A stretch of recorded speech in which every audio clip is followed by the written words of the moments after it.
Berjumpa lagi dengan Albarak. Kita lanjutkan cerita kelahiran kembali Dewa Abadi tanpa nama. Jangan lupa share, like, komen, dan subscribe. Kelahiran kembali Dewa Abadi tanpa nama bab 1381 lompatan. Kita harus tahu bahwa keberadaan yang lebih tinggi pun mungkin tidak dapat bertahan pada suhu di pusat bintang. Seorang ahli Dao mungkin mampu menahan suhu permukaan dalam jarak beberapa ratus mil, tapi itu adalah batasnya. Harus ditegaskan kembali, sekali lagi, bahwa satu-satunya alasan Dion dan berbagai jenius Dao api begitu nyaman berada begitu dekat dengan bintang terpanas di kuadran menara justru karena begitu banyak ahli Dao yang melindungi mereka. Setelah itu, uji coba untuk memasuki dunia mistik api emas ini mengurangi panas bintang dengan penghalang, hanya menggunakan sebagian saja sebagai ujian. Dengan teknik ini, jika seseorang berada di dekat bintang, mereka dapat menggunakan budidaya ahli Dao yang lebih tinggi untuk melawan ahli Dao puncak. Ini mungkin tampak seperti hanya satu tingkat perbedaan. Tetapi kenyataannya adalah bahwa kesenjangan antara ahli Dao yang lebih tinggi dan ahli Dao puncak setara dengan lebih dari 5 kali jarak antara ahli surgawi yang lebih rendah dan ahli surgawi. Namun, setelah teknik ini diciptakan, klan Gagak Emas tetap tidak puas. Persyaratan untuk memiliki bintang di dekatnya memang bagus, tetapi mereka menginginkan lebih banyak fleksibilitas. Hal ini menyebabkan terciptanya teknik 9 matahari Armageddon. Meskipun menggunakannya masih lebih lemah dibandingkan memiliki bintang sejati, itu bisa meniru setidaknya 70% kekuatan sejati Dewa Matahari. Tentu saja, Dion tidak tertarik dengan teknik ini hanya untuk tujuan ini. Pertama, dia sudah memiliki teknik yang secara eksplosif meningkatkan kekuatannya dalam kehendak Kaisar Titan. Faktanya, bahkan untuk bawahannya, mereka memiliki kehendak Kaisar Iblis. Setelah membuka kehendak Kaisar Titan, Dion telah memberikan salinan lengkap kehendak Kaisar Iblis kepada semua jenderal iblisnya. Di dalam salah satu buklet ini terdapat buku harian Orkus. Karena buku harian inilah Dion memahami proses berpikir Orkus di balik penyimpanan pasukan kerangkanya. Satu hal yang selalu disesali Orkus adalah api selalu dikaitkan dengan nafas kehidupan. Penciptaan api terkait dengan kebangkitan sejati semua ras, khususnya umat manusia. Itu mewakili harapan dan inovasi. Karena kenyataan ini, tubuh Dewa Kematian Orkus selalu berbenturan keras dengan garis keturunan Gagak Emasnya dan dia merasa sulit untuk menyeimbangkannya. Tentu saja, selalu ada api seperti api kematian Phoenix gelap, tapi itu adalah pengecualian, bukan aturannya. Bagi Orkus, yang terlahir dengan api emas bawaan, dia tidak memiliki kemewahan memiliki api kematian. Pada akhirnya, Orkus merasa kesulitan untuk menggunakan tubuh Dewa Matahari sama sekali. Menanamkan api seperti itu dengan tubuh yang ditunggangi ki kematiannya adalah gunung yang terlalu tinggi untuk didaki. Setelah bertahun-tahun meratapi kenyataan bahwa dia tidak dapat menggunakan teknik klannya yang paling kuat, Orkus akhirnya memutuskan untuk melakukan sesuatu. Selama jutaan tahun, dia perlahan-lahan memodifikasi tekniknya. Menggunakan karakteristik kondensasi dan konsentrasi tubuh Dewa Matahari, Orkus mulai menerapkan teknik ini secara eksternal. Alih-alih memasukkan kekuatan ke dalam tubuhnya, dia membagi teknik itu menjadi 2 jalur baru. Yang pertama adalah apa yang dia sebut Sun God Halo dan yang kedua adalah apa yang dia sebut Sun God Domain. Sun God Halo secara eksplosif meningkatkan kekuatan teknik apapun dengan menerapkan Star Power, konsep yang berbeda dari Star Ki. Hal ini berlaku bahkan untuk teknik yang sama sekali tidak sesuai dengan Dao Api. Faktanya, ini bahkan tidak memerlukan kemampuan Dion untuk memadukan keinginan dengan sempurna. Domain Dewa Matahari persis seperti apa yang terdengar. Itu memasukkan Dao Api ke dalam domain Anda terlepas dari apakah itu kompatibel atau tidak. Dengan mengandalkan sifat dominan dari Star Power, seseorang dapat secara eksplosif meningkatkan dominasi yang mereka miliki atas domain mereka. Ketika konsep Halo Dewa Matahari dan domain Dewa Matahari disatukan, terutama dengan teknik 9 Matahari Armageddon, seseorang dapat meningkatkan kekuatan serangannya secara eksplosif tanpa membebani tubuh mereka sama sekali. Satu-satunya yang menguras stamina adalah jiwa karena kendali Dao Api yang dibutuhkan teknik ini. Bagian terbaiknya adalah jika seseorang mampu melakukan fusi sempurna seperti Dion. Kekuatan yang bisa dia tunjukkan akan lebih besar. Setelah Dion menguasai teknik ini, penggunaannya akan jauh lebih gesit dan serbaguna daripada Orkus, penciptanya. Dion melanjutkan ke teknik berikutnya, membuat catatan mental untuk mulai mempraktikkan teknik ini setelah dia tumbuh cukup kuat. Setelah semua kejutan menyenangkan hari ini, Dion mengira Orkus telah kehabisan hal yang dapat membuatnya pingsan. Namun, ketika dia mengeluarkan teknik berikutnya, rahang Dion hampir terbuka. Kali ini, itu bukan teknik klan Gagak Emas, tapi teknik dari klan Phoenix Api. Dion sering berbicara dengan istrinya tentang kultivasi, jadi dia sangat menyadari apa yang mengganggu mereka. Madeline selalu mengkhawatirkan pemahamannya tentang kehidupan dan reinkarnasi. Sekarang masalah kehidupan telah terpecahkan, apa yang dia perlukan adalah pemahaman mengenai kehidupan. Sayangnya, hal itu tidak terjadi dengan mudah. Meskipun Madeline memiliki warisan Amethyst, harus diingat bahwa persatuan antara orang tua Amethyst tidak pernah diterima oleh klan Phoenix Api dan Es. Faktanya, karena pengejaran mereka, orang tuanya meninggal dengan kematian yang mengerikan setelah kelahirannya. Mengetahui hal ini, bagaimana mungkin Amethyst bisa mempelajari ajaran inti mereka?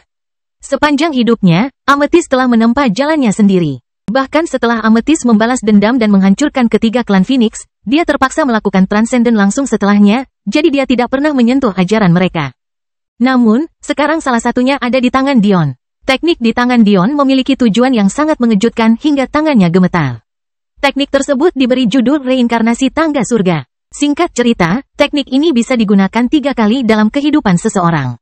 Untuk setiap kali digunakan, seseorang dijamin mendapat terobosan tanpa kesengsaraan. Jika ketiga peluang seseorang disimpan hingga hari mereka mencapai alam puncak Dao.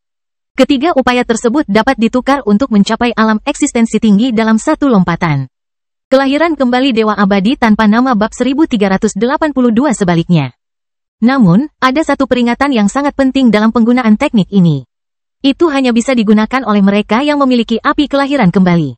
Jika seseorang mencoba menggunakannya tanpa api unik itu, yang menunggumu hanyalah kematian. Kemungkinan karena mereka mengetahui hal ini maka klan Phoenix Api tidak menutup rapat teknik ini. Dion tertawa ketika dia membaca tentang bagaimana Orcus ditipu untuk menukar pemahamannya tentang Dao kematian untuk teknik ini. Hanya untuk menyadari bahwa dia tidak dapat menggunakannya bahkan jika dia menginginkannya. Pada saat itu, Orcus khawatir para elf akan mengganggu kesengsaraan eksistensi tingginya, jadi dia ingin melewatkan kesengsaraan itu sepenuhnya jika dia bisa.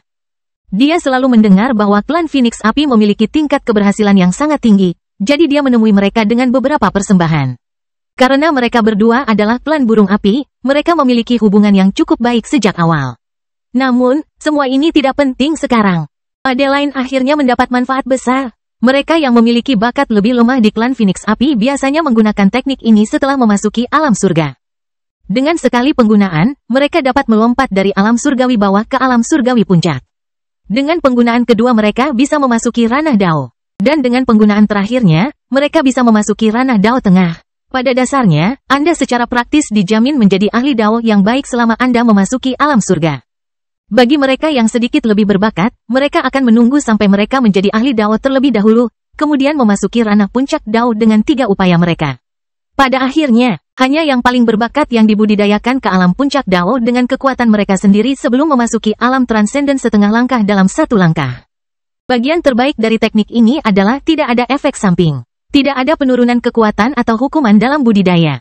Satu-satunya hal yang kurang adalah pemahaman, tapi itu bisa diperbaiki secara perlahan seiring berjalannya waktu. Namun, itu pun bukan masalah besar. Alasannya adalah setelah menggunakan teknik ini, pemahaman seseorang tentang kelahiran kembali akan meroket dan mereka akan memahami pemahaman kunci tentang siklus kehidupan dan samsara. Jika seseorang menahan diri dan memasuki ranah Dao setengah langkah dalam satu gerakan, bahkan ada kemungkinan sangat kecil mereka bisa memajukan Dao reinkarnasi mereka menjadi hukum. Satu-satunya batasan yang tidak dibicarakan Dion adalah pemahaman tentang reinkarnasi yang diperlukan. Untuk maju ke alam eksistensi tinggi dalam satu gerakan, diperlukan reinkarnasi Dao peringkat ke-7. Dion tersenyum kegirangan, bukan untuk dirinya sendiri, tapi untuk Madeline. Karena klan Phoenix Api merasa tidak enak karena telah menipu Orcus, mereka juga meninggalkan pemahaman mereka tentang reinkarnasi. Karena garis keturunan Orcus terhubung dengan Sovereign Flame, mereka mengira suatu hari dia punya peluang untuk menemukan api kelahiran kembali yang belum diklaim. Dengan ini, kedua masalah Madeline telah terpecahkan. Akhirnya, hanya tersisa 4 teknik. Salah satunya adalah Shadow Escape, gerakan gabungan dan teknik pertahanan tingkat dewa menengah. Berikutnya adalah Lord Creator, teknik penyempurnaan mayat tingkat mistik. Yang ketiga adalah teknik budidaya tingkat dewa tinggi, Demonic Lore. Dan yang terakhir adalah teknik yang membuat Dion penasaran. Itu adalah teknik Dual Cultivation yang berjudul Deo's Melody. Sayangnya, bahkan setelah melalui semua teknik, Dion tidak menemukan apa yang dicarinya. Dia berharap bagian yang tersisa dari bantuan jiwa disembunyikan di sini. Tapi sayangnya, ternyata tidak. Dion hanya bisa berharap menemukan beberapa petunjuk di masa depan. Shadow Escape bukanlah teknik yang sangat diminati Dion, tapi dia berencana memberikannya kepada klonnya untuk dipelajari. Teknik ini adalah yang pertama dari apa yang dapat dianggap sebagai warisan Orcus yang sebenarnya. Sisanya adalah sisa-sisa dari klannya atau klan lain, tapi ini adalah teknik pertama yang mengandalkan keunikannya sebagai pengguna tubuh Dewa Kematian. Teknik ini memungkinkan tubuh menjadi halus seperti bayangan. Ketika itu terjadi, sebagian besar kerusakan lawan akan gagal mendarat dengan baik. Aspek kedua dari teknik gerakan ini adalah gerakannya. Sebagai teknik tingkat dewa menengah, itu jelas memberikan gerakan yang sangat cepat. Dengan menggunakan konsep yang sama seperti aspek pertahanannya, ia mengubah tubuh menjadi bayangan. Dengan melakukan ini, gerakan seseorang akan menjadi lebih ringan dan fleksibel. Tuan Pencipta adalah teknik kelas mistik ketiga di sini. Yang pertama adalah tubuh Dewa Matahari dan yang kedua adalah tangga reinkarnasi surga. Dion hanya bisa menghela nafas saat dia membaca tekniknya. Meski memiliki teknik seperti itu, Orcus masih belum mampu membentuk boneka eksistensi tinggi. Kesulitannya bisa dilihat. Teknik Tuan Pencipta ini sebenarnya memiliki nama yang ironis. Sementara entitas yang banyak disembah sebagai Tuhan mengubah benda mati menjadi daging, kemampuan terbesar teknik ini justru sebaliknya, mengubah daging menjadi benda mati. Pengguna teknik ini dapat menyaring vitalitas daging menjadi tulang hitam yang keras yang secara eksplosif meningkatkan kekuatan boneka mereka. Ini juga berarti semakin banyak mayat yang dibunuh, semakin kuat jadinya karena mereka dapat menyerap vitalitas orang yang mereka bantai untuk tumbuh lebih kuat.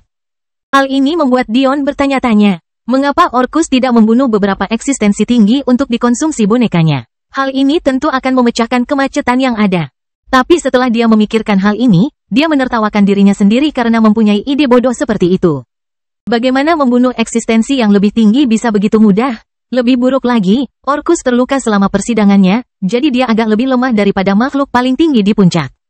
Bahkan jika dia memilih orang-orang yang lebih lemah dari dirinya.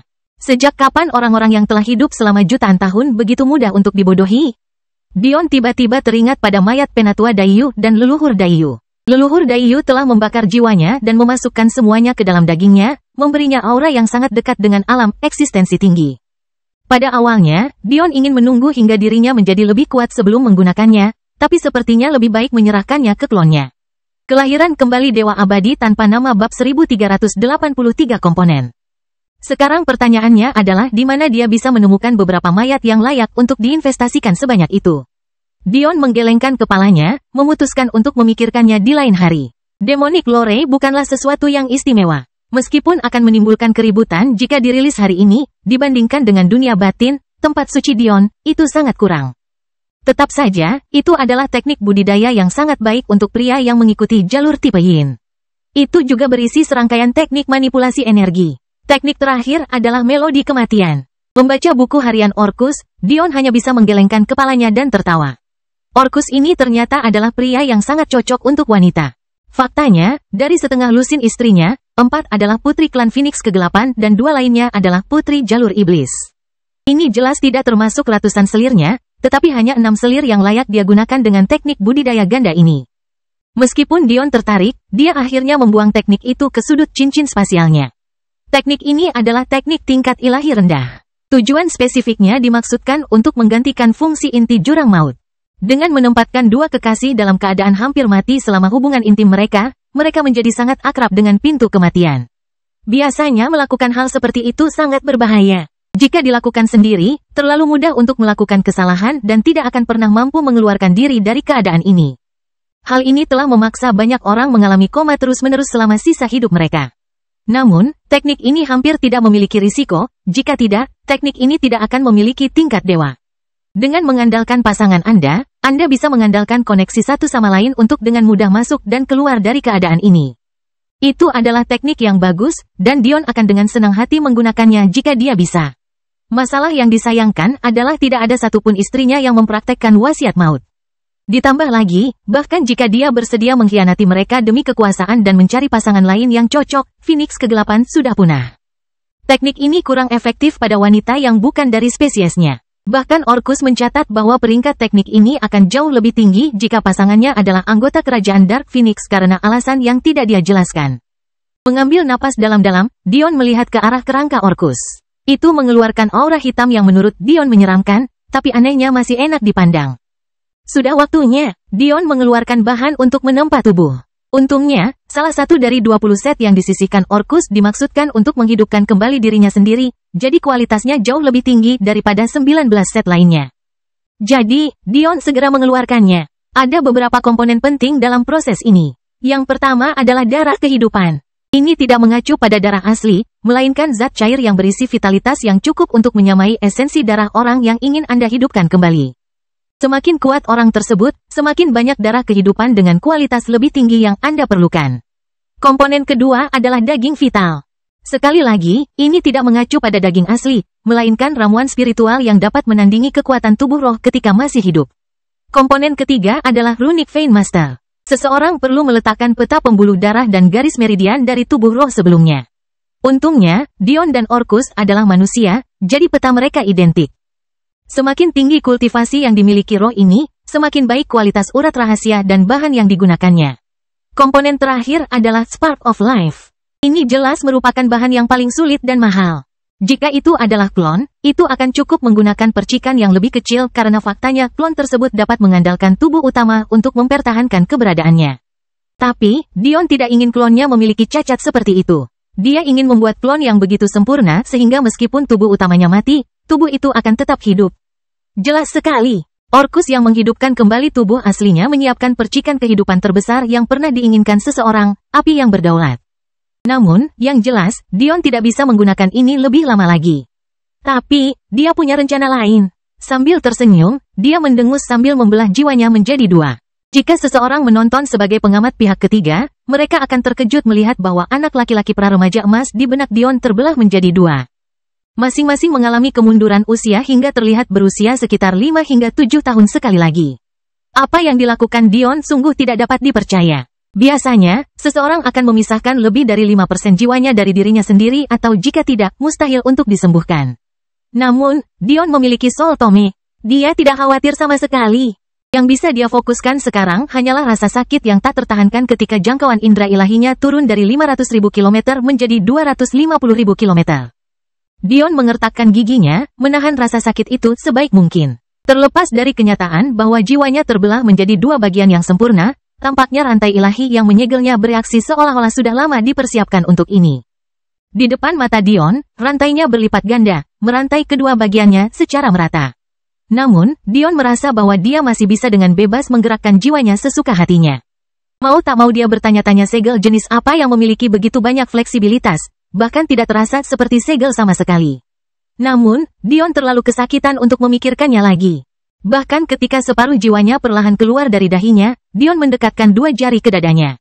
Pada saat berikutnya, Sovereign Spark pertama terbentuk. Itu melayang keluar, perlahan mengikuti petunjuk Dion saat dia membiarkannya memasuki jiwanya yang masih bermeditasi. Dion tidak puas hanya dengan ini. Saat ini, klonnya akan terlalu lemah. Jika orang lain mendengar perkataan Dion, mereka akan mengejeknya. Cloning Dion ini, setidaknya tulangnya, akan memiliki daya tahan dari eksistensi tinggi yang berspesialisasi dalam pertahanan. Ditambah dengan kemampuannya untuk mendapatkan tubuh mayat hidup sejati dan gagasan bahwa ia lemah adalah hal yang menggelikan. Namun, Dion tetap berusaha sekuat tenaga. Kelahiran kembali Dewa Abadi tanpa nama bab 1384 tidak ada waktu. Sovereign Spark memasuki dada setengah jiwanya, mengisi lubang menganga yang pernah ada di sana. Kemudian, Dion mengeluarkan Soul Tome sekali lagi. Dion langsung merasakan perasaan nyaman dengan cepat menghilangkan rasa sakit yang dialami jiwanya. Jika keadaan terus berlanjut seperti ini, Dion yakin jiwanya akan utuh kembali hanya dalam waktu setengah tahun. Harga ini pasti sepadan. Dia membuka buku tebal itu, berhenti ketika dia mencapai halaman berisi nyala api menakutkan yang membuatnya merasa tidak nyaman. Mungkin Soul Tome adalah satu-satunya wadah yang bisa menampung api seperti itu. Nyala api ini berkedip-kedip dengan cahaya hitam dan perak. Itu tidak sepadat api kekacauan Dion, tapi entah bagaimana udaranya tidak kalah seramnya. Butir-butir keringat berjatuhan dari alis Dion. Dia perlahan-lahan mengeluarkan segumpal api, membiarkannya memasuki percikan api yang berdaulat. Dalam sekejap, api emas menjadi bergejolak. Ukurannya bertambah besar, mengelilingi api hitam perak dan memenjarakannya. Baru setelah Dion melihat ini, dia menghela nafas lega. Ini adalah sesuatu yang hanya dia yang berani melakukannya. Jika dia gagal, apalagi percikan kedaulatan, tetapi separuh jiwanya akan terbakar hingga ketiadaan. Dia hanya bisa berhasil dengan bantuan Soul Tome yang menjebak sebagian besar api hitam perak ini. Dion tidak tahu persis api apa itu, tapi dia tahu itu berbahaya.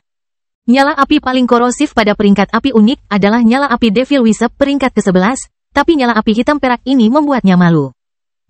Dion yakin akan hal itu. Kemungkinan besar, setelah triliunan tahun, dunia mistis ini telah melahirkan api baru dengan mengikuti jalur evolusinya sendiri. Namun, Dion hanya bisa berspekulasi. Dion dengan hati-hati melindungi jiwanya. Jika dia membiarkannya terlalu dekat dengan kerangka Orcus terlalu cepat, dia tidak akan mampu bertahan dari ki kematian. Saat Dion memikirkan hal ini, jiwanya sepertinya tidak mempedulikan perasaannya. Sementara dia fokus untuk mengambil bagian berikutnya yang dia perlukan, entah bagaimana, benda itu sudah sampai ke sisa-sisa Orcus. Faktanya, itu memasuki tengkoraknya, berasimilasi di depan mata Dion yang tertegun. Dion tidak punya waktu untuk berpikir.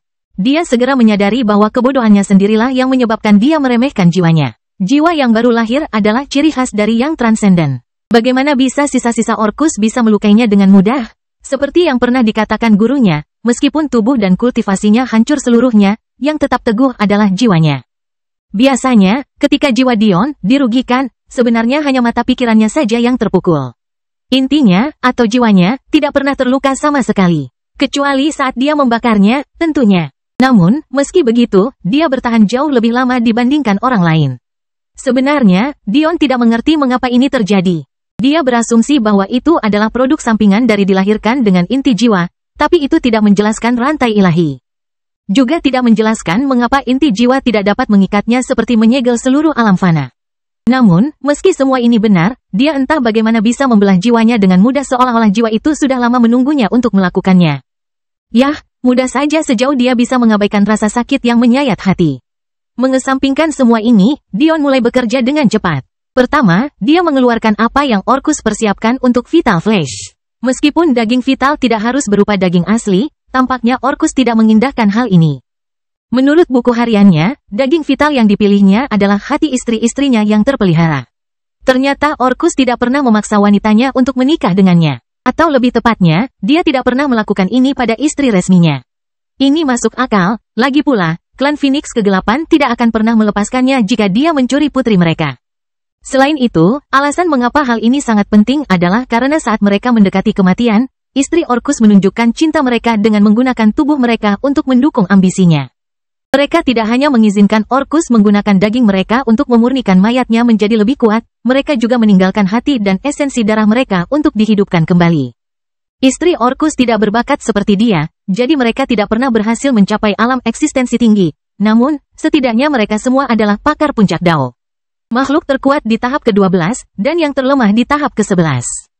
Ternyata Orcus menyisihkan sari darah istrinya untuk dijadikan darah kehidupannya, sementara dia berencana menggunakan hati mereka sebagai daging vitalnya.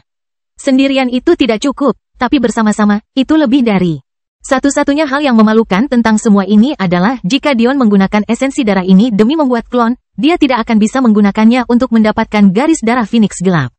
Namun, setelah rajin membaca buku harian Orcus, dia mengerti mengapa Orcus bersedia melakukan pengorbanan tersebut.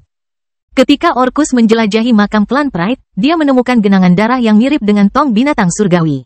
Orcus rela menggunakan sari darah istrinya untuk menghidupkan kembali dirinya karena dia melihat sari darah klan Pride lebih berharga. Satu-satunya masalah adalah Orcus tidak membawa kumpulan darah ini. Dia telah meninggalkannya di dalam medan perang kuno. Namun, dia beruntung meninggalkan lokasi di dalam Star-Lord Robe miliknya. Selama klon Dion memasuki medan perang, dia bisa segera berteleportasi ke sana. Dengan cara ini, budidaya klonnya bisa meroket. 6 hati besar, dengan lebar beberapa puluh meter muncul. Orcus sudah lama menghubungkan mereka semua, mengukir urat rahasia yang sesuai ke dalam tubuh mereka. Hal berikutnya yang muncul adalah tong besar berisi darah. Esensi di dalamnya begitu murni sehingga berkilau dengan sedikit emas, tetapi ki kematian masih berhasil menghitamkannya. Dion mendongak dan menemukan jiwanya perlahan melahap kerangka Orcus. Baru sekarang dia mengerti mengapa hal itu masuk atas kemauannya sendiri. Namun, Dion tidak panik. Meskipun agak aneh bahwa langkah ini terjadi begitu cepat, Dion tidak mempermasalahkannya karena memang itulah yang seharusnya terjadi. Ditambah lagi, dia entah bagaimana merasa bahwa metode ini lebih sempurna daripada yang dirinci dalam teknik pembuatan klonnya.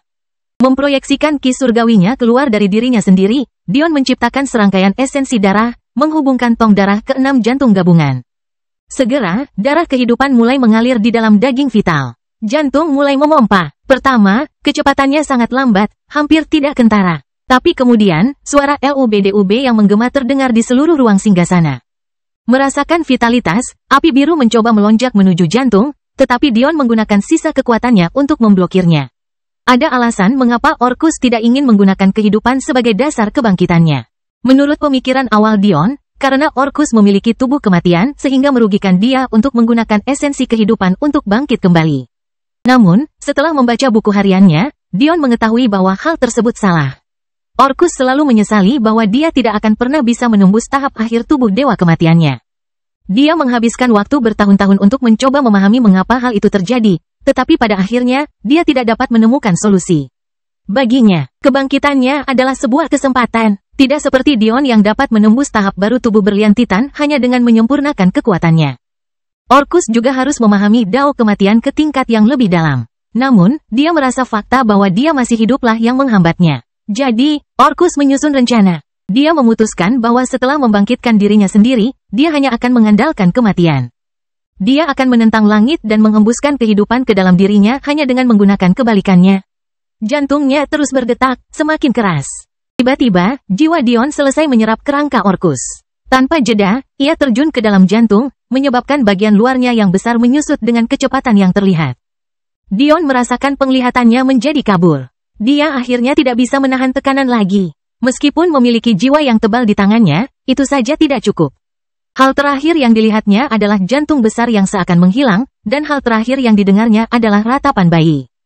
Kelahiran kembali Dewa Abadi tanpa nama bab 1385 akhirnya. Tidak diketahui berapa lama kemudian, Dion dengan grogi membuka matanya. Dia menemukan bahwa Sol Tome sedang beristirahat di dadanya, tapi apa yang dia berbaring jauh dari lantai marmer yang keras di ruang singgasana kastil fase ketiga. Pada saat dia menyesuaikan diri dengan cahaya terang, dia mengenali ruangan ini sebagai ruangan yang dia dan Madeline tinggali di dalam menara di Mensage. Dion duduk sambil mengusap kepalanya. Dia merasa kepalanya terus-menerus dipukul dari dalam keluar. Karena kekuatan jiwanya, Dion tidak pernah sakit seumur hidupnya, bahkan ketika dia masih manusia, jadi perasaan ini benar-benar baru baginya. Mungkin dia agak terlalu gegabah membelah jiwanya seperti itu. Oh, alis Dion terangkat karena terkejut saat dia memeriksa jiwanya. Tampaknya sudah 95% sembuh. Mungkinkah dia tertidur selama hampir 6 bulan? Awalnya, Dion mengira jiwanya membutuhkan waktu sebanyak itu untuk pulih sepenuhnya, tetapi dia tidak berpikir bahwa dia akan tidur sepanjang waktu itu. Saat dia memikirkan hal ini, pintu kamarnya perlahan terbuka. Dion bisa mendengar apa yang terdengar seperti seorang wanita dengan suara merdu yang sedang membujuk bayi. Tidak perlu banyak waktu baginya untuk mengenali suara itu sebagai suara Madeline. Kamu sudah bangun? Madeline terdengar sangat terkejut, tapi Dion tidak bisa menjawab. Bukan karena dia terluka, tapi gambaran Madeline menggendong seorang anak kecil berdampak lebih dari yang dia duga. Apakah aku tidur lebih lama dari yang kukira? Mungkinkah Madeline hamil? Dion panik. Bagaimana dia bisa melewatkan sesuatu yang begitu penting? Istrinya harus melahirkan sendiri tanpa dukungannya? Suami macam apa dia? Tiba-tiba, Dion menggelengkan kepalanya. Tunggu, itu tidak mungkin. Dion tahu betul seberapa efektif kemampuan kontrasepsinya. Ditambah lagi, dengan akal sehatnya, mustahil baginya untuk tidak menyadari bahwa Madeline sedang hamil.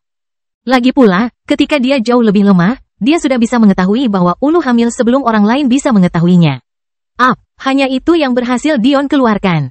Dia benar-benar terlalu bingung. Madeline terkikik. Kamu tertidur selama hampir 3 minggu. Kamu tidak mengenali pria kecil ini? Dia adalah kamu. Madeline meluncur ke depan, memamerkan bayi yang bergemericik gembira dalam gendongannya. Dion berkedip, menatap wajah kecil anak kecil itu. Samar-samar dia ingat dari album foto masa lalu bahwa dia benar-benar terlihat seperti ini ketika dia masih bayi. Faktanya, gelang kembar yang dia ubah menjadi kalung untuk Madeline dan Ri masih menyimpan album foto di dalamnya. Meski begitu, meski bayi ini mengingatkan Dion pada dirinya sendiri, masih ada beberapa perbedaan mencolok. Pertama, bayi ini memiliki mata abu-abu besar yang menggemaskan meskipun ada kegelapan yang tersembunyi di dalamnya. Adapun mata Dion, yang sebelumnya berwarna hijau kemerahan, sekarang berwarna emas dengan bintik-bintik zamrud. Kedua, Dion sebagian berasal dari Afrika, jadi rambutnya biasanya pendek, cukup kokoh, dan memiliki ikal tersembunyi di dalamnya. Tapi, rambut bayi ini memiliki warna putih abu-abu yang sama dengan Dion ketika dia memasuki kondisi Reaper dan mengaktifkan wasiat kematiannya. Ketiga, bayi ini jauh lebih pucat dibandingkan Dion. Meskipun kulit Dion dapat digambarkan memiliki warna seperti karamel, warna kulit bayi ini mirip dengan lapisan es murni. Bayi itu berkedip ke arah Dion dengan mata besar dan penasaran. Mereka tampaknya memiliki kecerdasan tersembunyi di dalam diri mereka, tetapi Dion tahu bahwa ini jauh berbeda dari yang dia harapkan. Dia berpikir bahwa dia akan menciptakan Dion kedua, seseorang yang memiliki pikirannya, hanya dalam tubuh yang berbeda. Tapi cloning ini hampir tidak ada bedanya dengan bayi normal. Apakah dia menciptakan tiruan, atau manusia baru?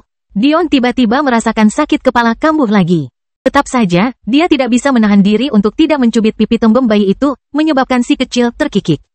Entah bagaimana, dia tidak hanya mendapatkan satu, tapi dua putra dalam perjalanan ini. Seharusnya tidak seperti ini, kata Dion bingung. Dia berpikir bahkan jika dia keluar tanpa berkultivasi, setidaknya dia sudah memiliki kedewasaan seperti saya. Tapi, dia tidak berbeda dengan bayi sungguhan. Madeline mengangguk.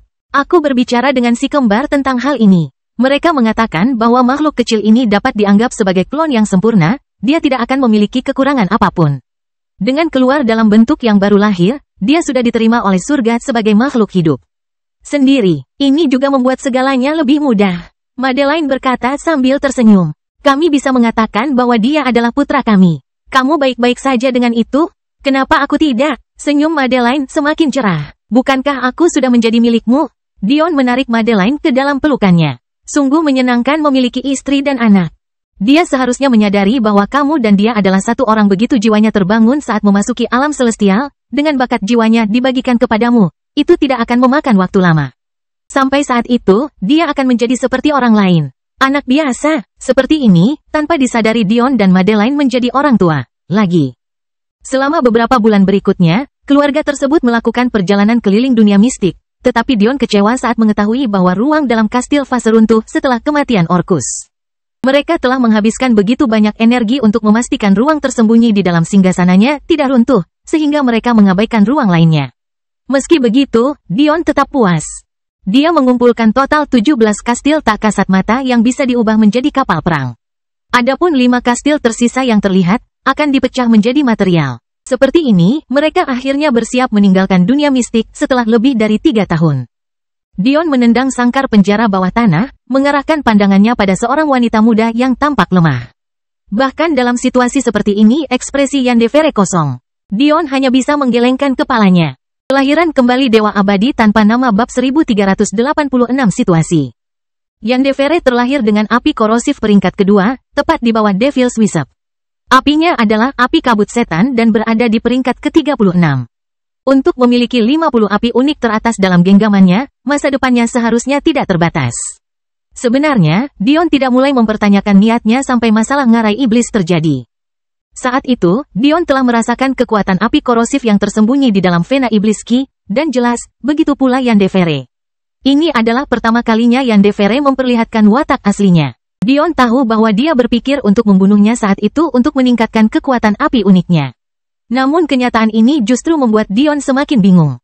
Yandere jelas ingin tumbuh lebih kuat, namun dia setuju untuk melakukan terobosan sebelum dia mencapai kekuatan puncaknya. Sekarang, dia selamanya terdegradasi ke Orde ke-6. Tidak ada perubahan kecuali dia menghapuskan kultivasinya. Siap untuk bicara? Ini adalah pertama kalinya Dion datang menemukannya. Sampai sekarang, Yandere tahu, dia dan Madeline sudah lama meninggal.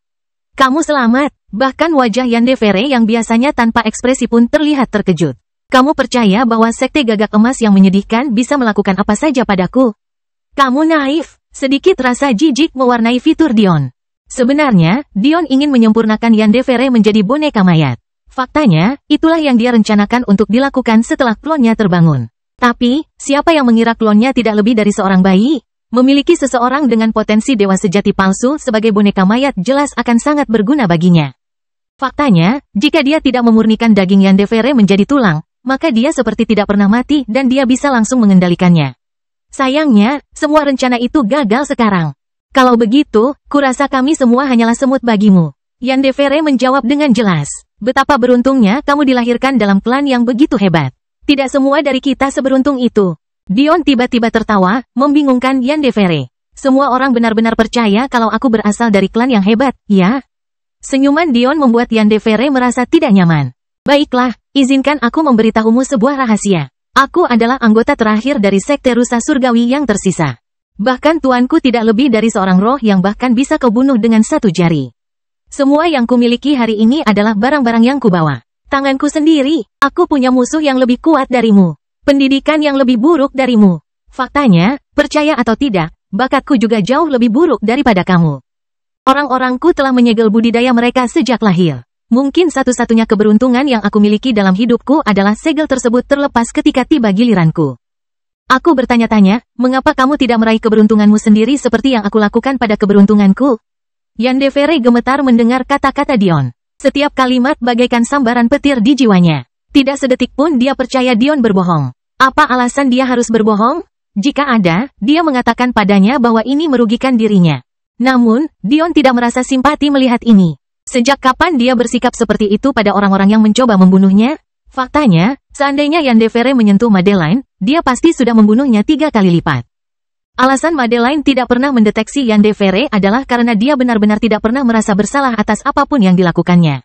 Tanpa rasa bersalah, tidak ada emosi negatif. Pada akhirnya, hatinya semurni seseorang yang tidak pernah melakukan perbuatan buruk seumur hidupnya. Bagi Yandere yang memiliki keyakinan mendalam pada jalannya sendiri, namun menghadapi kenyataan seperti itu sekarang, suara deau jantungnya yang hancur terlalu sulit untuk diabaikan. Berbeda dengan saat hati kepala Tudo hampir hancur, Dion tidak bisa berbuat apa-apa. Bahkan jika dia menamparkan Yandere hingga pingsan, kenyataan ini adalah kenyataan yang harus dia hadapi, apapun yang terjadi. Dibandingkan dengan kepala Tudo yang tindakannya cukup kecil dan tidak penting. Yandere telah menyebabkan kematian yang tak terhitung jumlahnya dan mengkhianati lebih banyak orang demi keyakinan ini. Namun pada akhirnya, apa yang disebut penebusan instan tidak terjadi. Wajah Yandere yang tenang dan tanpa ekspresi kembali. Akan selalu ada orang yang lebih beruntung dari yang lain. Dia menjawab tanpa emosi. Meskipun kamu mengaku tidak punya siapa-siapa dan didikanmu lebih buruk daripada milikku. Berapa banyak hal yang ditinggalkan oleh sekte rusa surgawi untukmu?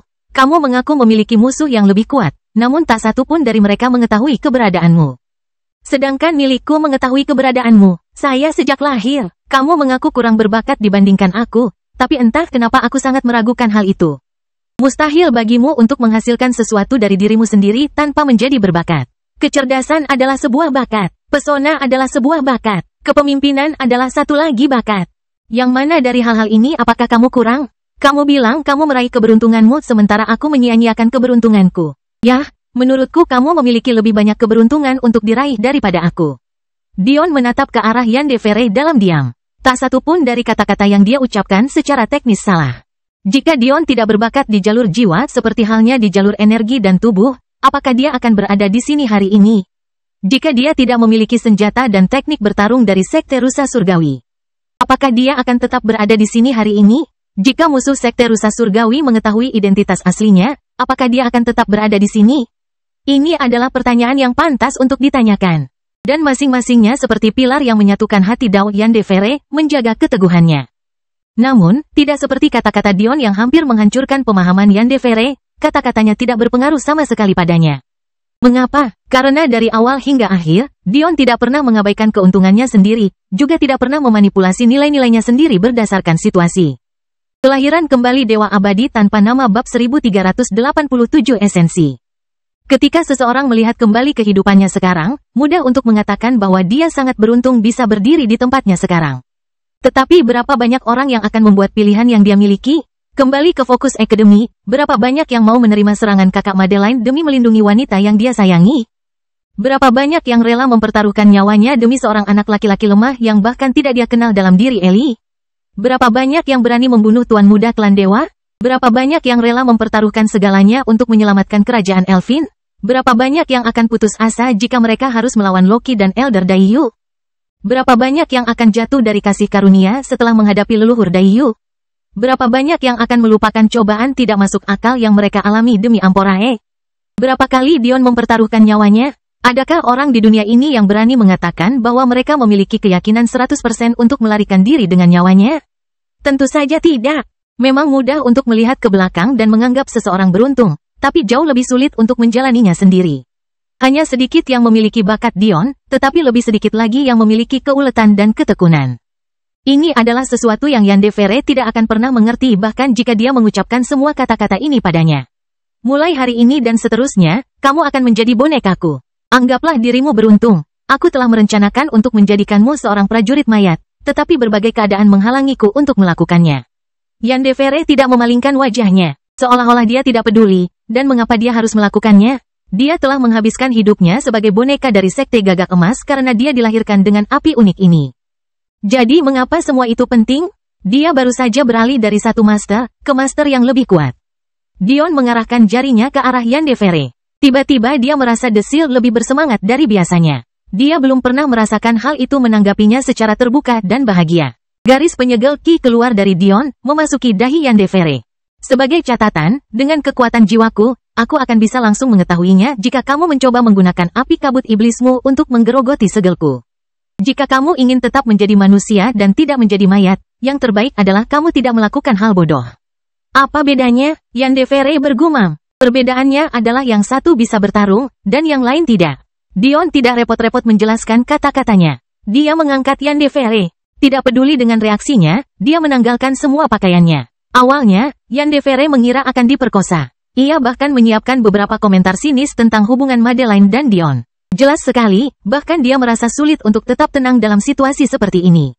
Sejak kapan dia melontarkan komentar sinis? Namun, Dion tidak peduli dengan pikiran Yandere. Dia langsung memutarnya dan menemukan apa yang dia cari di punggung kecilnya. Bekas luka dari lingkaran sihir yang diukir secara paksa berada tepat di atas pantatnya yang kecil namun berbentuk bagus. Jari Dion menyentuh bekas luka itu, tapi dia akhirnya mengerutkan kening. Segel berbasis jalur energi jelas merupakan hal baru baginya. Segel ini terhubung langsung ke jalur meridiannya. Jika dia tidak patuh, budidayanya akan lumpuh. Yin kecil menjelaskan, ini agak merepotkan, gumam Dion. Jika dia harus berurusan dengan perintah yang bertentangan, itu akan menyebabkan dia meledak. Bahkan lebih rumit dari itu. Yang kecil tiba-tiba berkata, itu adalah lingkaran sihir, tapi ia menggunakan konsep teori Vena rahasia untuk tulisannya. Ini adalah cabang sihir yang langka. Dengan konsep teori Vena rahasia, yang kecil mengacu pada praktik memasukkan tubuh seseorang dengan Vena rahasia, mirip dengan Wilder. Sama seperti urat rahasia, lingkaran sihir juga ditemukan di dalam tubuh. Dengan mengukir lingkaran sihir ini ke Yandere, itu seperti menggunakan kekuatannya sendiri untuk mengikatnya. Secara objektif, itu cerdik. Tidak seperti segel Dion di mana dia harus memikirkan kekuatan jiwanya dibandingkan dengan lawannya, segel jenis ini tidak mempedulikan hal-hal seperti itu. Faktanya, semakin kuat korbannya, semakin kuat pula segelnya. Pada kenyataannya, yang ada hanyalah pertanyaan apakah lawanmu akan berbaring di sana dan membiarkanmu menuliskannya atau tidak. Setelah memikirkannya, Dion menemukan solusi. Dia akan memutuskan meridiannya dan melumpuhkannya. Ini akan menghancurkan segelnya dengan mudah. Setelah itu, dia akan memberinya pil restorasi meridian. Pil untuk menyembuhkan budidaya yang lumpuh sangat langka bukan hanya karena khasiat penyembuhannya, tetapi juga karena efek sampingnya. Restrukturisasi meridian yang terjadi setelahnya mirip dengan kelahiran kembali. Faktanya, ia bahkan memberikan kesempatan kepada pengambilnya untuk maju dalam order, jika mereka cukup berbakat. Satu-satunya masalah adalah ini adalah pil Moon Grade Puncak, Dion jelas belum memiliki keterampilan untuk membuatnya sebelumnya. Selain itu, tingkat keberhasilannya bergantung pada persentase kemurniannya. Apakah Yandere akan lumpuh seumur hidup atau tidak tergantung pada keahlian Dion. Beberapa minggu kemudian, Yandere duduk di selnya dengan tertegun. Setelah Dion mengatakan dia akan memutuskan meridiannya, dia tidak merasakan apapun selain keputusasaan. Bukan karena dunia persilatan tidak tahu tentang pil meridian nurturing, namun karena tidak ada seorang pun yang berani mempertaruhkan nyawanya pada pil tersebut. Pertama, harganya sangat mahal. Bahkan jika seseorang cukup beruntung memiliki Raja Bulan yang bersedia meramunya secara gratis. Ramuan spiritual itu akan membuat sekte atau klan manapun yang berperingkat di bawah 40 langsung bangkrut. Kedua, tingkat keberhasilan terkait dengan kemurnian pil. Artinya, jika pil yang dibuat hanya 20% murni, maka kemungkinan keberhasilannya juga hanya 1 dari 5. Orang mungkin berpikir bahwa ini bukan masalah besar karena pil, bahkan yang terburuk sekalipun, biasanya memiliki kandungan sekitar 50-60% murni. Tapi itu hanya mengacu pada pil biasa. Kita harus memahami bahwa di dalam persekutuan Sapientia, hanya ada satu alkemis penguasa bulan. Ketua persekutuan alkimia, bahkan jika kita memperhitungkan semua alkemis penguasa bulan di kuadran menara, jumlahnya tidak akan lebih dari 15 hingga 20. Dengan kekurangan Moon Lord, jelas warisan alkimia di kuadran menara sangat buruk. Jadi bagaimana tingkat kemurnian mereka bisa tinggi? Inilah sebabnya mengapa Guild hampir dengan suara bulat ingin meninggalkan Dion setelah mengetahui bahwa dia adalah Tuan Bulan. Karena warisan alkimia sangat langka, satu-satunya cara untuk mempelajari lebih lanjut adalah melalui konferensi antar pakar. Hal ini membuat setiap Moon Lord yang baru menjadi sumber daya yang sangat berharga. Sederhananya, bahkan Moon Lord terbaik di kuadran menara hanya akan mampu menjamin kemurnian paling banyak 30% dari pil Moon Grade. Bagaimana Yandere bisa merasa nyaman dengan peluang seperti itu meskipun hal itu mungkin memberinya kesempatan untuk mendapatkan kembali pesanannya yang hilang? Dari apa yang dia ketahui, Dion kemungkinan besar hanyalah Moon Lord yang baru saja dipromosikan. Kemungkinan besar, dia mungkin memiliki Ki Bulan, tetapi tidak memiliki pengetahuan yang mendukungnya. Tapi siapa sangka dia tidak hanya meramu pil hanya dalam beberapa hari, tapi juga menghasilkan pil murni 92%? Yang membuat bibir Yandere berkedut adalah kenyataan bahwa Dion mengamuk setelah melihat hasil ini. Dia tahu betul bahwa kemurnian 92% ini hanyalah hasil dari Battle Cauldron dan fakta bahwa dia telah menggunakan planet Ki untuk membuat pil yang hanya membutuhkan Moon Ki. Tanpa faktor-faktor ini, pilnya akan menjadi paling murni 50%. Bagaimana mungkin Dion tidak kecewa pada dirinya sendiri? Meskipun dia telah menghabiskan percobaan ketiganya di menara epistemik untuk mempelajari pengetahuan tingkat komet.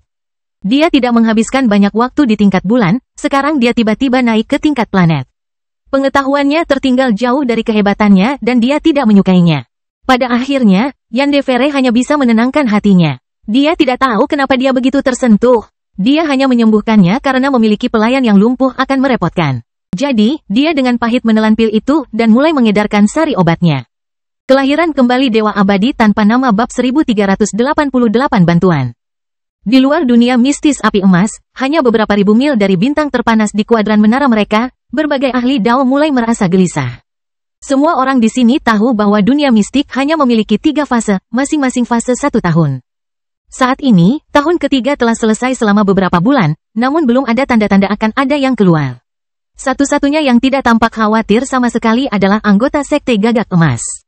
Faktanya, sedikit kegembiraan terlihat di wajah para tetua mereka. Bagi mereka, adanya kelainan ini adalah hal yang baik, bukan hal yang buruk.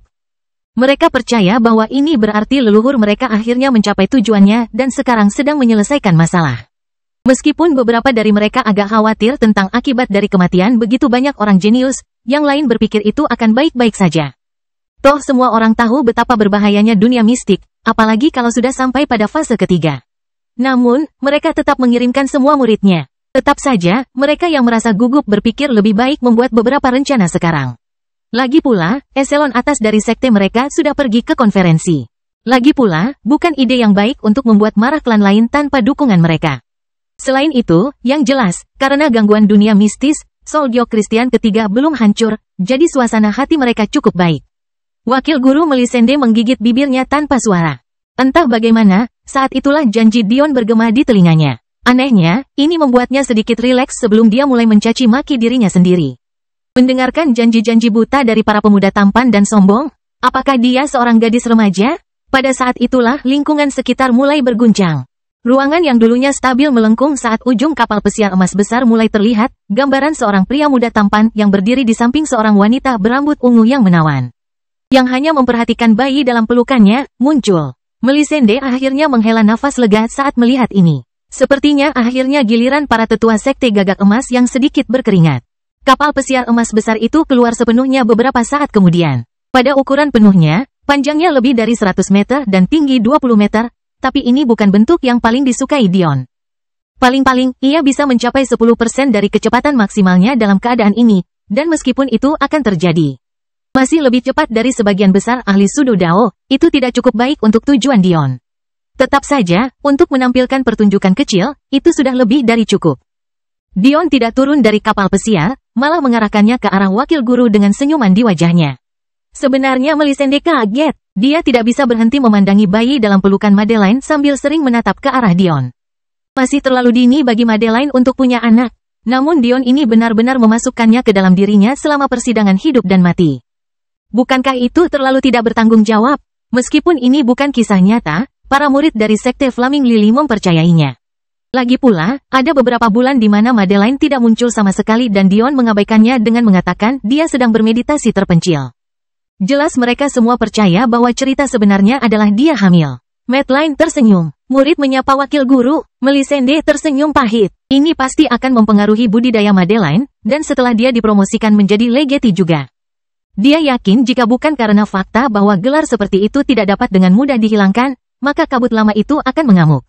Meskipun sekte Flaming Lily tidak pernah menghapuskan hubungan, bukan berarti sekte tersebut tidak memiliki aturan tak tertulisnya sendiri. Tidak ada yang mengira Madeline harus diberitahu untuk tidak memiliki anak secepat ini. Segera, portal yang melengkung itu ditutup dan orang-orang di sekitarnya mulai panik. Wakil Master Melisande, mungkin lebih baik jika Anda naik ke kapal pesiar saya untuk saat ini.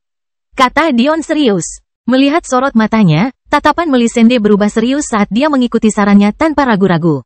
Jelas ada yang aneh dengan situasi saat ini. Seolah-olah diberi isyarat, jalur maju Dion langsung diblokir tidak hanya oleh anggota Sekte Gagak Emas, tetapi juga anggota Sekte Teratai Api, Sekte Kelahiran Kembali Api, dan Persekutuan Sapientia. Ada beberapa orang yang tersesat yang keluar dari pusaran ki spasial di belakang kapal pesiar Dion, tapi jumlahnya tidak cukup. Orang-orang ini adalah mereka yang belum berpartisipasi dalam fase ketiga dan malah menemukan tempat untuk menyembunyikan dan mencerna keuntungan mereka. Banyak dari mereka berasal dari Persekutuan Sapientia, tapi yang jelas eselon atas dari persekutuan tersebut sebagian besar peduli pada Wilder dan Blite yang tidak terlihat dimanapun.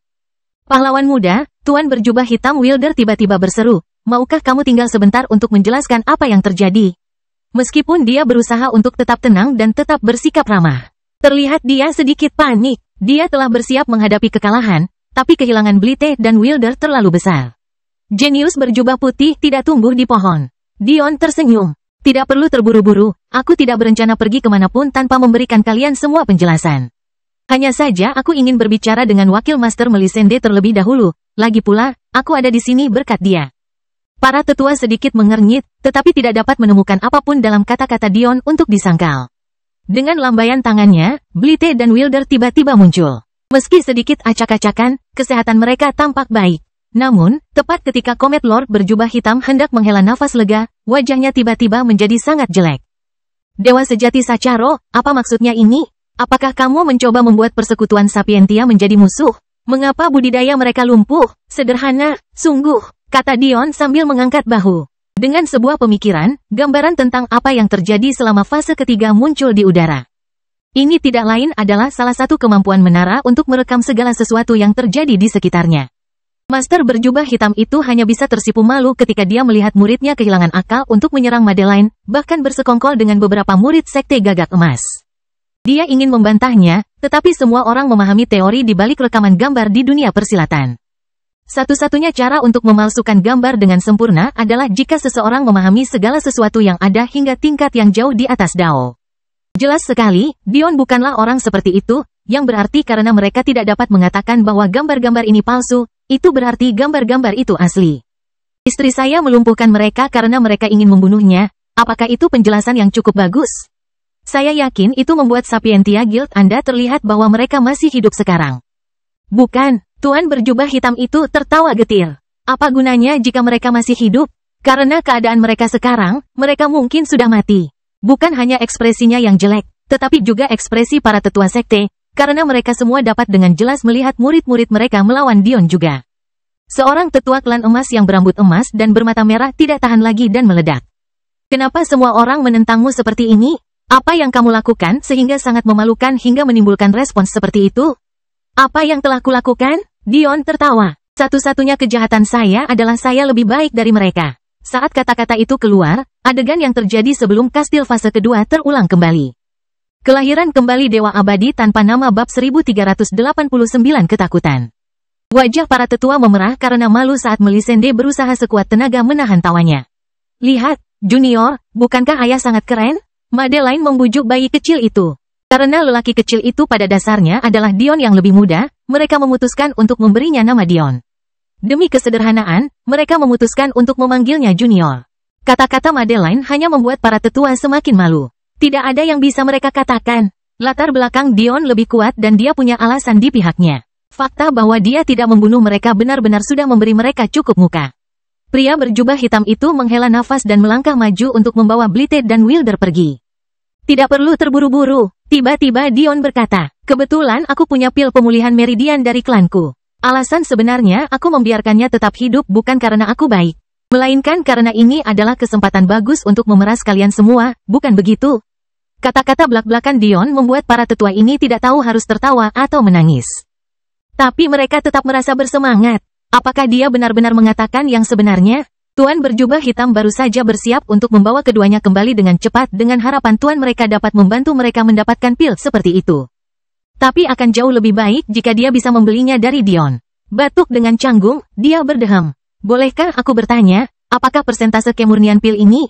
Dion tersenyum. 80%. 8% katamu? Itu tidak terlalu bagus, tapi juga bukan yang terburuk. Tunggu apa? Tangan Dion melambai, menyebabkan murid dalam sekte gagak emas muncul. Saya juga bisa menjual satu untuk masing-masingnya.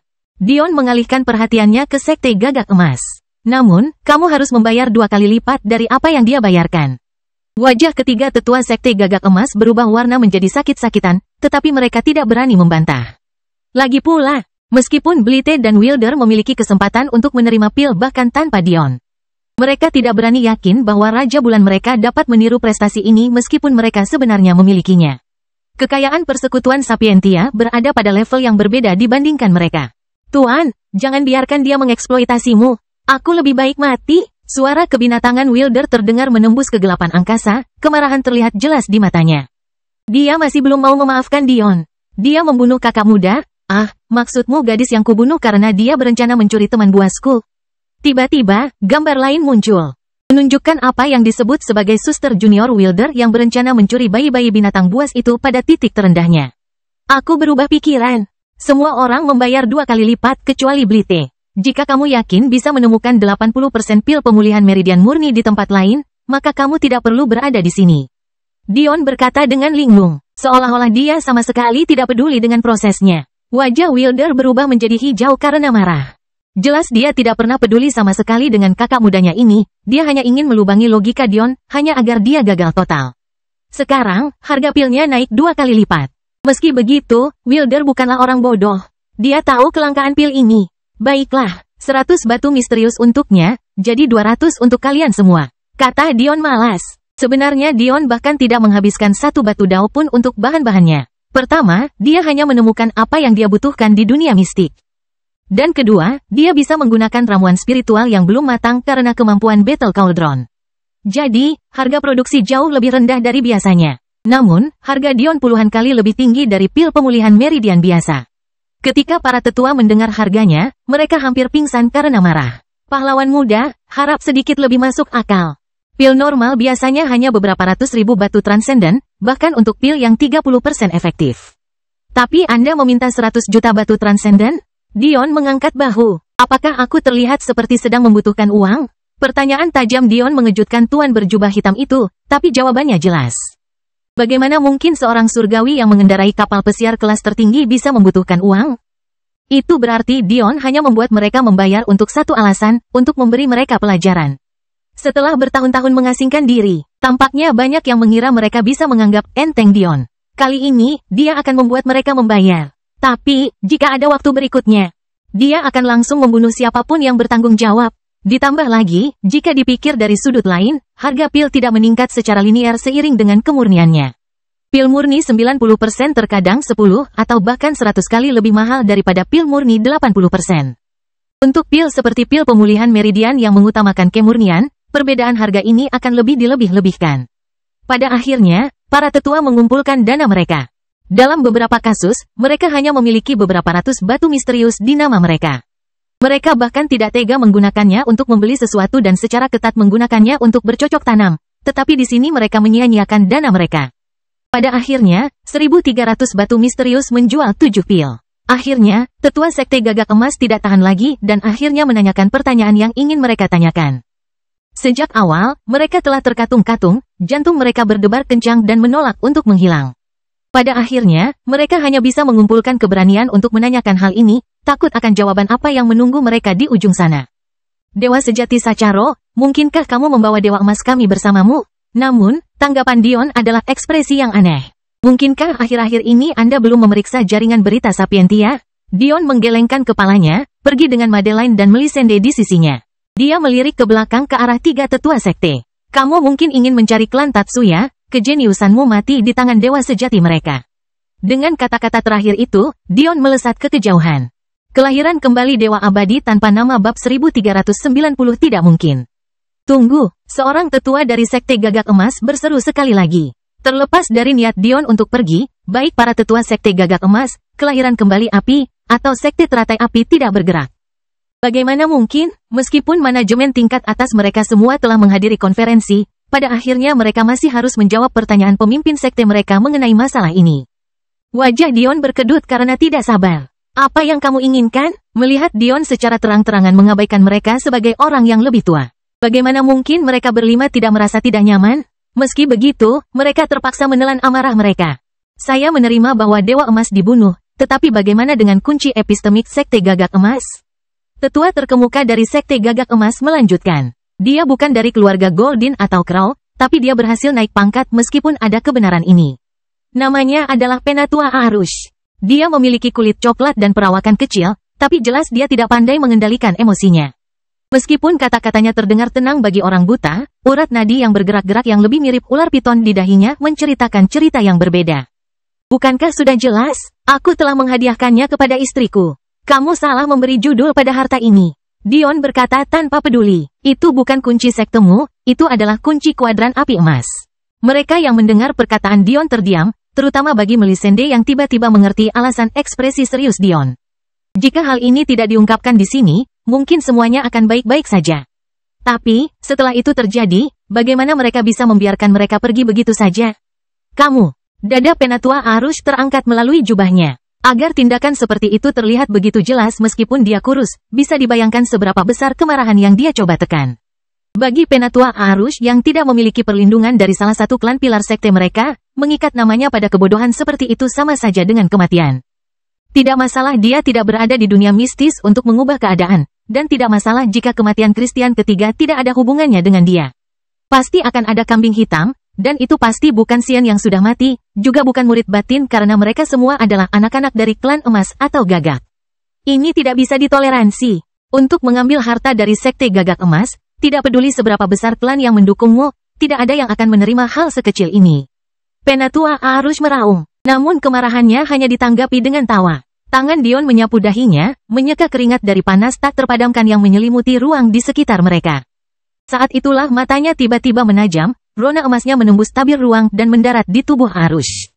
Penatua Arush tiba-tiba gemetar, tanpa sadar mundur selangkah. Pada saat dia menyadari bahwa dia sebagai pakar Dao sebenarnya dikejutkan oleh tatapan mata surgawi, wajahnya telah hilang. Mustahil bagi Arush untuk mengingat kapan terakhir kali dia merasa begitu terhina. Dia telah menjadi prajurit realem formasi Dao bawah beberapa 10.000 tahun yang lalu. Bahkan jika menyangkut wakil guru Melisende, dia tidak perlu memberikan wajahnya sama sekali. Satu-satunya orang yang memberinya sedikit tekanan adalah Dion karena latar belakangnya. Kualitas para ahli di Sekte Gagak Emas berada pada tingkat yang sama sekali berbeda dibandingkan dengan Sekte Flaming Lily. Ini jelas mengingat yang terakhir mengirim wakil guru mereka sementara yang lain mengirim seorang tetua biasa. Melisende dan Arush sebenarnya memiliki budidaya yang hampir sama, tetapi Arush hanyalah seorang tetua peringkat 8. Jika nenek moyang diabaikan, Melisende adalah yang terkuat kedua di sektenya, sedangkan Arush adalah yang ke-10, termasuk Master Sekte dan Wakil Master. Jika leluhur diperhitungkan, perbedaannya bahkan lebih besar. Namun, seorang pria yang sepenuhnya meremehkan wakil guru Melisende telah mengambil langkah mundur di hadapan makhluk surgawi. Aku tidak punya waktu untuk bicara omong kosong denganmu. Kamu punya satu dari dua pilihan. Kamu harus pergi, atau kamu kehilangan nyawamu di sini. Yang mana? Tanya Dion. Untuk sekte kelahiran kembali api dan teratai api yang hanya mampu mengirimkan ahli Sudodao, kata-kata Dion terasa sangat berbobot. Namun bagi Penatua Arush, itu hanyalah sebuah tamparan di wajahnya. Namun, dia harus tetap rasional. Meskipun benar bahwa dia dan Melisende sama-sama ahli Dao bawah, Melisende adalah ahli formasi Dao tahap ketiga saat dia masih di tahap kedua. Di alam Dao, bahkan satu meridian pun membuat perbedaan besar, apalagi keseluruhan panggung. Jika Melisende dan dia bertarung, dia bisa bertahan selama beberapa ratus pertukaran karena keunggulan warisan Sekte Gagak Emas, tapi dia pasti akan kalah. Bagaimana Sekte Gagak Emas bisa mengajarkan ajaran inti mereka kepada orang luar? Arush tidak pernah diizinkan untuk mempelajari hal terbaik yang mereka tawarkan. Penatua Arush tertawa karena marah. Sepertinya Sekte Flaming Lilymu berniat memulai perang habis-habisan dengan kami. Mengetahui dia tidak bisa berbuat apa-apa terhadap Dion, Penatua Arush mengalihkan kemarahannya ke Melisende. Dia tahu bahwa meskipun Dion mampu mengambil kuncinya, Sekte Flaming Lily tidak akan berani melakukannya. Jadi bagaimana jika Dion memiliki klan besar yang mendukungnya? Akankah mereka melintasi ratusan alam semesta untuk berperang demi orang lain? Mustahil. Melisende tiba-tiba merasakan beban di dadanya. Arush benar sekali. Meskipun Dion mampu untuk bersikap keras kepala, dia tidak bisa. Sekte Gagak Emas tidak memiliki kewajiban apapun untuk memberikan wajah apapun kepada sekte mereka. Mereka telah menekan mereka bertiga, termasuk Sekte Flaming Lily, selama ribuan tahun sehingga mereka seharusnya bisa menyapu kuadran tersebut. Sebenarnya, satu-satunya alasan Sekte Gagak Emas menahan diri sampai sekarang adalah untuk tetap bersikap rendah hati. Meskipun banyak yang telah melupakan kekuatan garis keturunan Gagak Emas, monster-monster dari kuadran luar itu pasti tidak melupakannya. Hingga saat ini, Sekte Gagak Emas sebagian berpura-pura lemah sambil menunggu rencana leluhur tercapai. Jika mereka memutuskan untuk melepaskan semua kepura-puraan, mengambil alih komando 60 atau 70 alam semesta, seperti yang dilakukan Plan dan Sekte terbesar, hanya akan memakan waktu beberapa dekade. Orang lain mungkin tidak mengetahui semua kebenaran tersembunyi ini. Tapi bagaimana mungkin Melisande tidak menjadi wakil master dari sekte saingan mereka? Meskipun dia tidak menyadari peran yang dimainkan Orcus dalam semua ini. Dia tahu bahwa Sekte Gagak Emas 2 kali lebih kuat dari gabungan 3 sekte berperingkat lebih rendah. Dia harus meredakan situasi ini. Dion masih muda dan gegabah, dan meskipun dia bisa berbicara sendiri, Melisande tahu bahwa tidak ada klan yang akan mengambil bagian dalam perang sejauh ini dari mereka. Dan, bahkan jika mereka memilih untuk melakukannya, pembayaran yang mereka minta sebagai imbalan bukanlah sesuatu yang mampu dibayar oleh Sekte Flaming Lily.